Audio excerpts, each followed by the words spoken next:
Welcome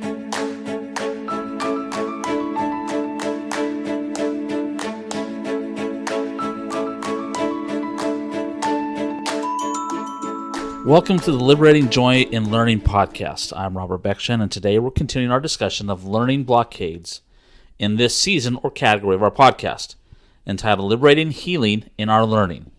Now, last time we discussed blockades 2, 3, and 4, and today we're going to finish our discussion of the learning blockades. Now, the next learning blockade is fighting learning cycles, and one way to understand this is by thinking of the absurdity of chopping cords and cords of wood when we could benefit from planting seeds, or when we persist in studying for a test late into the night when we would benefit more from the clear mind of a good night's rest. When we ignore the changing effectiveness of new or different actions, our learning declines and often stops, changing learning into misery.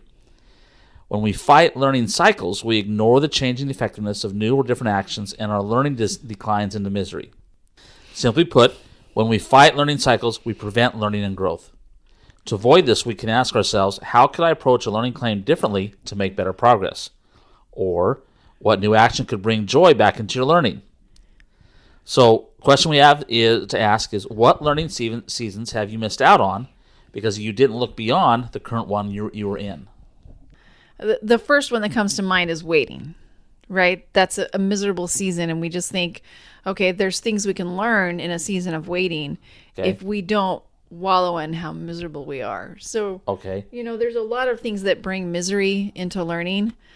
But once you've done everything before this, if you're not aware of the season that you're in and the value it has, then you're going to be miserable no matter what else you've done before this. Right. So, a lot of it is waiting. Any of those uncomfortable seasons, if we don't value them for what they can offer us, then we're going to miss out on that season. Right. Okay. So, when I thought about this, the thought that came into my mind was the definition of insanity: doing the same thing over and over again, expecting a different result.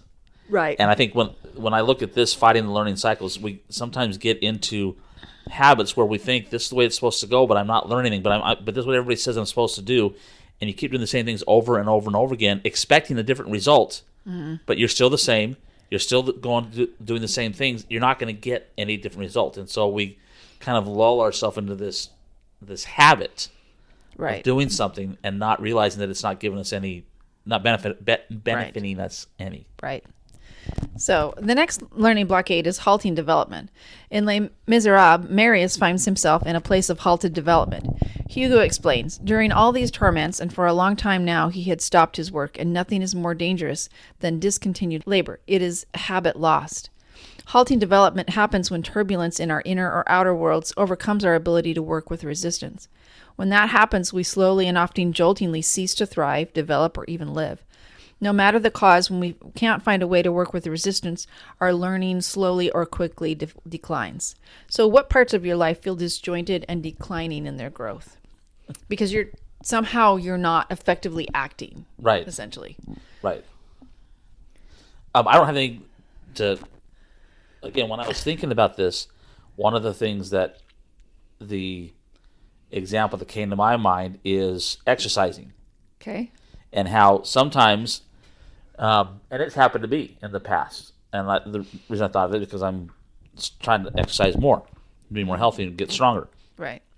Not just walking and things like that, but actively going to the gym, lifting weights, doing all that kind of thing. And it's hard. And I think a lot of people, when they think, I'm tired, I got a headache, I was busy working, I'll skip this day. Mm-hmm. And I'll go the next time. Yeah. And it gradually becomes easier and easier to say, I wasn't seeing a benefit anyway, so why should I go? Right. They don't persevere long enough to see the benefits of what they were doing. Right. I was thinking of caring for plants. I talked a few times about the ongoing experiments that I have, and on my list of things to do next is to fertilize the plants. Right. Periodically. That's a good thing to do, apparently. I am very much a novice on this, right. And my plants aren't going to thrive if I don't give them the food they need. So, right. Sometimes it's a matter of putting aside the distractions and saying, hey, I'm going to do this one thing Right. to keep this skill going. And I don't anticipate it being a huge success Right. by any stretch, but they could definitely be healthier if I Right. fed them more often. Right. So that was just the one thing I thought of. What work with resistance can you do to help revive your growing desires where they have declined? So this is essentially the same question. Right. But what else can we do? In general, what can you... No. Well, I think a lot of it has to do with whatever you're trying to learn, whatever season of life you're going through, realizing that you are going to have resistance in everything. Right. But that resistance, if you don't let it overwhelm you, it can be used as a great strength, no matter what you're doing, whether it's learning how to take care of plants, whether it's exercising, whether it's learning a new language, whether it's learning how to do calculus, whatever. There's going to be struggles, and if we use that struggle to better ourselves, to find a new path forward to accomplish that goal, then it can be a benefit for us. We just have to realize that you're not going to learn without resistance. You can't learn without resistance. There has to be resistance for you to learn. Right. And regular resistance. Right. So if you think of a swimmer, they reach out and they grab the water Right. and they push it down. But they can't just keep their hand down there. They have to reach up and grab again. Right. So working with repetitive, resistance is yes. a regular thing. So we have to be with the things that we love and we want to learn. Right. We have to regularly be working with resistance and not just doing that float right at the end of the stroke. Well, and I think it also comes down to, you said the things that we love and the things that we value. If you don't value something, don't pursue it. Right. Don't work with resistance. Don't work with resistance. Yeah, if it's not something that you value or that you can see a benefit, move on. Yeah. It's okay to let that drop for now. Mm-hmm. And maybe when you've accomplished some other things, you'll go back to this and say, okay, that is now it's a value to me. Right. So the last learning blockade is obeying a master. There are two quotes that show both sides of this blockade. Ralph Waldo Emerson said, "The imitator dooms himself to hopeless mediocrity." And Marcus Aurelius said, "To refrain from imitation is the best revenge." Obeying a master instead of a mentor is accepting change forced on us by others. In obeying a master, we submit our personal convictions to others who may or may not desire our own personal growth. Right. Obeying a master is much like accepting a mentor with a fixed mindset. Carol S. Dweck explains that teachers with a fixed mindset create an atmosphere of judging. These teachers look at students' beginning performance and decide who's smart and who's dumb. These teachers don't believe in improvement, so they don't try to create it. Obeying a master is a dead-end place to be. Nothing ever works right, and no one respects your part in learning, least of all the masters you obey. So the question is, who do you obey without thinking? And before we begin in that, I'd like, because one of the primary lenses is working with a mentor, Right. and the opposite is obeying a master. Yeah. That's there's a very subtle distinction, but it's very powerful. Right. If it's a mentor who's teaching you and who's helping you, who values you and your contribution and wants to see you grow, then you do listen to him. You do. I don't want to say obey, but you accept his direction. Right. When you're obeying a master, you're the servant, they're the master, and there's never going to be any chance to become equal. Right. Right. There's just no sense of that. Right. An easy example of that is thinking of like a coworker who's equal level, right, with you, Right. and then somebody who has more authority over you. Right. And that may or may not be a learning relationship. Sometimes Right. you just need to do the job, right? Right. And it's not about learning. Right. But someone who does want to help you learn will change that. So it's Right. not just, a one above the other, Right. situation. It's also learning kind Right. of thing. So, if you look at your work situation, I certainly can see where there's people I learn from Right. and that I work with Right. and others that I just say, okay, good, done. Yes. And there's not a lot of Yes. discussion or growth Right. in that.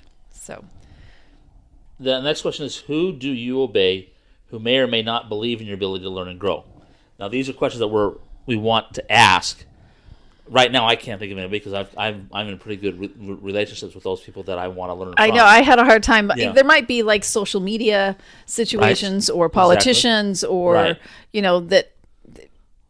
Right. it may not just be a specific person, but a situation Right. that is helping you grow or not. Right. I mean, without getting a lot of details, we are familiar with an example of somebody who just got done with their student teaching. Yes. And the situation was the seen but not heard. Yes. The student teacher was expected to be seen but not heard, and that's obeying a master. That's not working with a mentor. Right. So be careful of those situations. Look for those and see if you are expected to be seen and not heard, or if you're expected to, or you are invited to contribute. Right, right. And again, we don't want it, Rob and I both had a hard time coming up with examples of these because our main focus is on the primary lenses. Right. And that's where the growth is. And when you focus mostly on those, the blockades are not necessarily as important. But take time and think about these. Right. So that you can recognize where you're at, if you're dealing with a blockade or if you're dealing with the primary lens. Some of the danger signs of those blockades. So thanks for joining us in this last episode about learning blockades. And next time we have another book that has to do with healing in our learning, and we will discuss that next time. So if you have questions or comments, message us at learningliberated@gmail.com or message us on our Learning Liberated Facebook group. And if this episode spoke to you, share it with someone else that might enjoy it as well. Thank you. Bye. Bye.